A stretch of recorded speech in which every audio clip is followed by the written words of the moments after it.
Welcome back to Sensible 2020.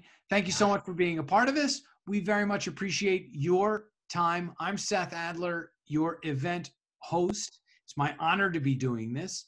We have Vilmarie Narloch to moderate this panel. Please join her and her panelists for Drug Education of the Future. Thank you, Seth. Hi, everyone. I'm Vilmarie Narloch. I'm the Director of Drug Education for Students for Sensible Drug Policy. And I'm joined here by two of our panelists, Kevin and Haley. Kevin, if you could just introduce yourself real quick, that'd be great. Hi, my name's Kevin Garcia, and I've been an SSDP since about 2015, and I'm currently a case manager for people living with HIV, and I'm part of the MSU Denver SSDP chapter. Awesome, thanks. Haley? All right. I've been in SSDP since 2018. I'm a certified Just Say No peer educator. And I'm also involved with presenting like the latest psychedelic science at psychedelic societies. Yeah. Cool. Thank you both for being here. Yeah, so both Haley and Kevin are SSDP certified peer educators, which is part of why they're in this session, because we are talking all about drug education. We're just going to get started talking a little bit about drug education, where we're at, and sort of shape our discussion here. So as far as what's already in place, we know about sort of the school-based drug education programs, DARE, right? The drug education, resistance education being sort of the most prolific. And we also know, at least in our network, that DARE isn't all that effective, right?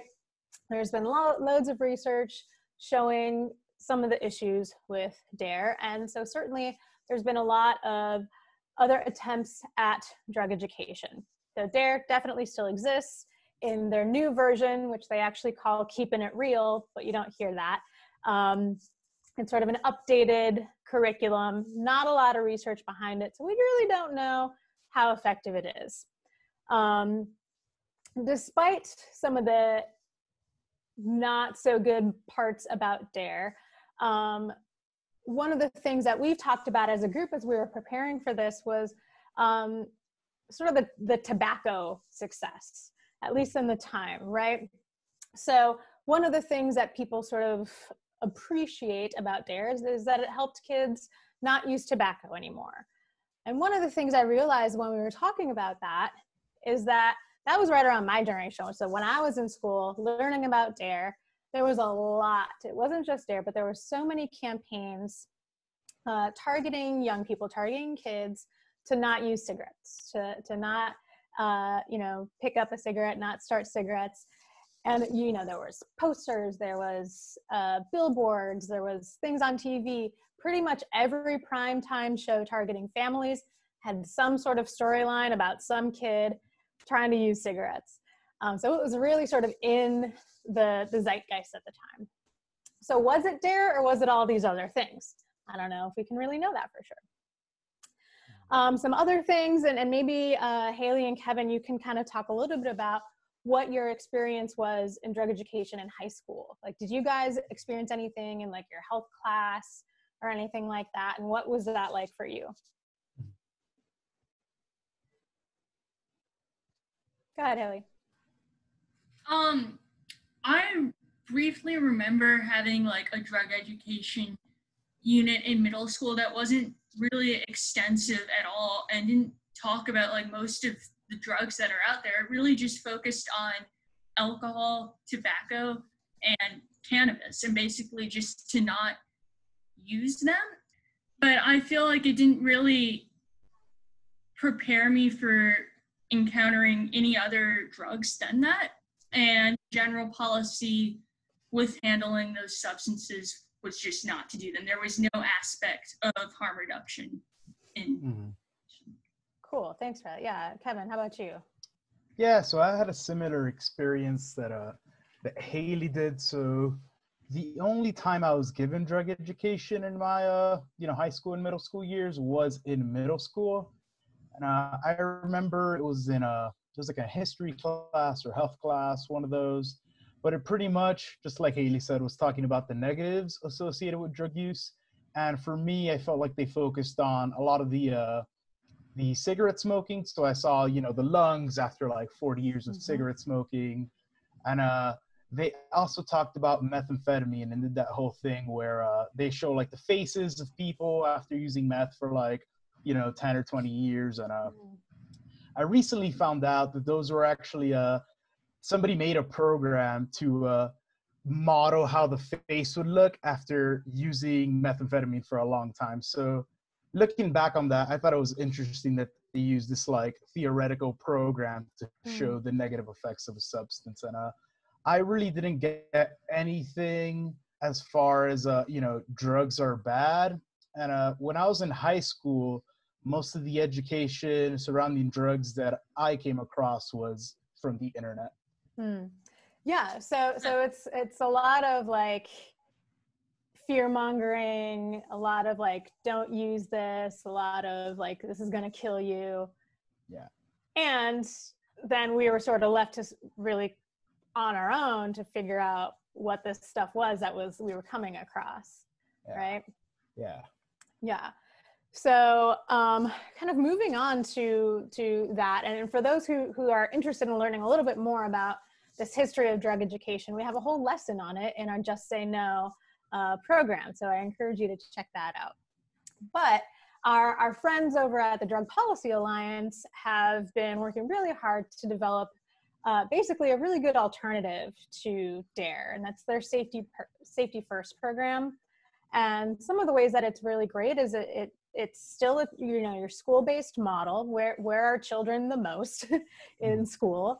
And so it's a good way to sort of get that information to them. It's harm reduction based, focused.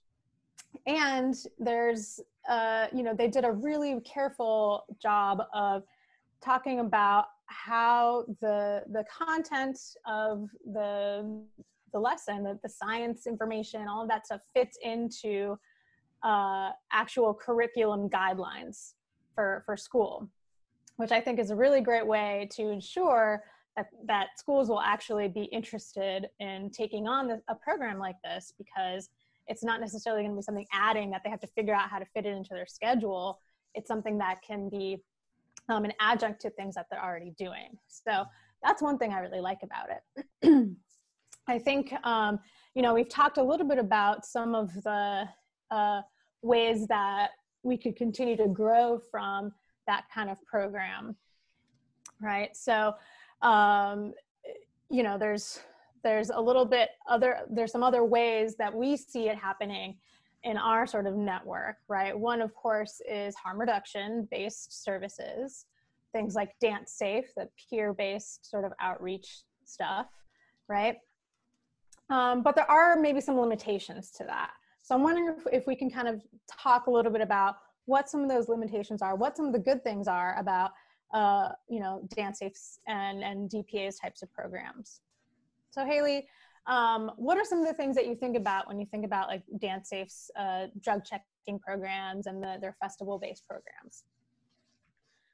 I really like how it's right out there in the community where you're likely to encounter these substances. I like that they really try to make absorbing the information very easy. They have those little cards that they hand out to people, which I think are fantastic, but I think that their outreach could be a lot broader. The kind of events where you're seeing Dance Safe are still very limited, and it's not to everybody who needs it. Mm-hmm. Mm-hmm. What are your thoughts on that, Kevin? Yeah, I have felt similarly. You know, I am a big fan of Dance Safe. You know, they're partly the reason that I got into drug checking in the first place, but you know, I was privileged enough to be able to afford a $300-400, you know, ticket to a music festival, and I saw them tabling at that music festival. But, you know, if I would have never, you know, had access to go to such a thing, I would have never found out about Dance Safe. So it is true that they really are found in predominantly, you know, privileged spaces, and they could do a little bit more to maybe reach other crowds and whatnot. But apart from that, I'm a big fan of them, and it's great how you could just buy a reagent kit off of the website. And when I've seen them at conferences, as somebody that has worked in harm reduction before, they would offer me reagents and whatnot to use at work. So pros and cons, just like everything else. Yeah, and I think that, we're talking about sort of the issue of privilege that kind of gets into some other sort of systemic issues that, if we had more time to talk, I feel like we could have a whole conference just on that, right? And it's super important for us to talk about, right? So how are we addressing the needs of folks who don't have the funding to go to like some big, $300 to go to a music festival to maybe then encounter something amazing like Dance Safe?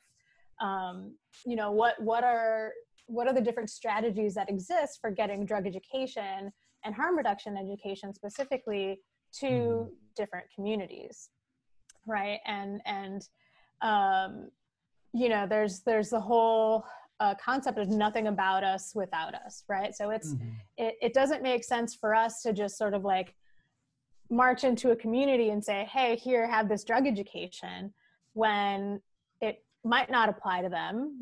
They might not want it because of stigma, right? Stigma is still going to exist. The way people view people who use drugs is a huge factor in how, in what our drug education looks like, right? There's still the moral sort of viewpoints of drug use. And that really puts a barrier on drug education development and what we can actually bring to communities and how we can actually serve communities in this way. And, kind of along that line, we talked about when we were preparing for this, how we frame harm reduction in general, and how there's almost like a spectrum within the harm reduction community, even in and of itself. And that then paints how we do drug education. So, right, like oftentimes we see harm reduction viewed or framed as only as a pathway to recovery, right? And that still sort of maintains sobriety as a measure of success there. And sobriety is sort of like the picture of what we are trying to maintain or obtain, right? So how does that impact what we do as drug educators? What are your thoughts on that, Haley? I think that the thing we must do essentially is try to frame drug education in general as a public health issue, getting people to understand how issues like mental health and socioeconomic issues all impact how people interact with drugs. So understanding that there's a multifaceted impact is important, and there's reasons that people use substances in unhealthy ways and coping with those issues. And I also think it's important to kind of counterbalance the sobriety only thing with talking about how people can use drugs in a way that maximizes benefits if they're going to use it and minimizes risk. So a good example of this is like an integration circle for people who use psychedelics, because there's a lot of harm that can come if people aren't carefully thinking about really profound experiences that they have had. So that's one example of what that sort of model could look like, but I would like to see it applied to other substances and situations. Yeah, that's a really good point, right? Because if we can't even get past like the whole concept of drugs are bad, we're not able to have those important conversations that allow us to reduce risk of harm, right? So right, like you mentioned with integration circles, it's really important for us to prepare and before we do any sort of psychedelic, and then the integration is so essential to the whole experience. But if we're still thinking only that drugs are bad, we can't even get to the point of having those open, honest conversations. So that's a really good point.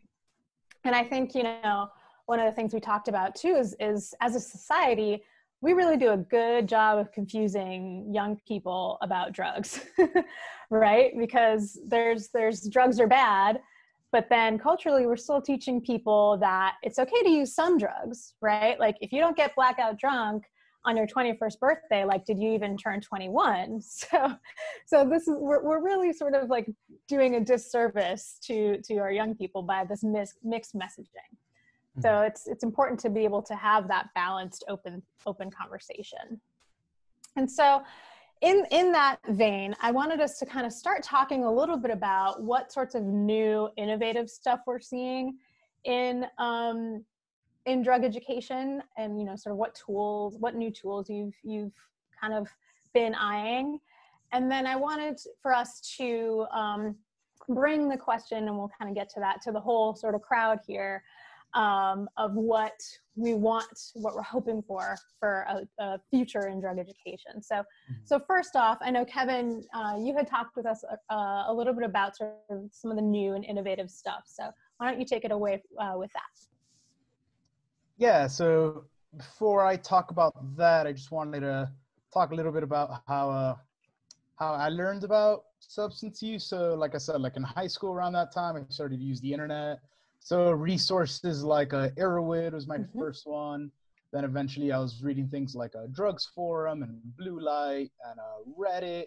And through those resources, you know, I started to learn a little bit more about substance use alongside, like, you know, my college psychology and drug use classes and whatnot. So I started to put that all together.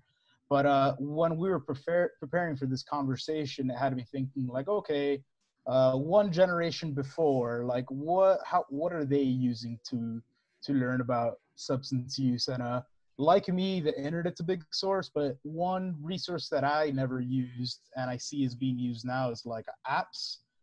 And so I went ahead and I looked for apps regarding drug use, and mostly what I found was a few apps that really focused on psychedelics and other hallucinogens, so like MDMA and whatnot. And the other apps I found were like really like abstinence-based, like how many days have you been sober? And so I downloaded a few of them, and so this is like, I don't know if this will work, but this is like that Trip app one. I don't know if you can see it, but it has like all the info on like different pills that somebody might want to take. Okay. And then you could go to like, you know, it'll say Dose Smart, and then it'll tell you, oh, you can't read it, but it'll tell you like, you know, low, medium, high dose according to weight for like MDMA, you know, so that's really interesting for younger folks. It also has like the laws in different countries around the world. So I thought that was very interesting just to have in one convenient app for folks. And then I think it was No Drugs, that app. It's linked to a Psychonaut Wiki and Tripsit, which are two other websites with a bunch of information. But the nice thing about the apps is that it's, you know, it's neatly organized. It's all in one place. If you need to know about a drug, you could just, you know, open up the app. And I feel like, you know, the younger generation really loves phones, really loves like phone apps. And I think that, you know, drug education through an application is going to start growing more and more, because I didn't see too many options. But let's say like in 10 years from now, I think it's going to be a lot more common. Okay, cool. So it sounds like there's some stuff already happening. I've definitely seen some of the like substance use disorder treatment app, things like that. And so it seems like maybe there's definitely room to grow as far as drug education is concerned there. So with that, I'd like to sort of open up for questions and discussion about sort of what we want to see in drug education, sort of visioning our most perfect drug education.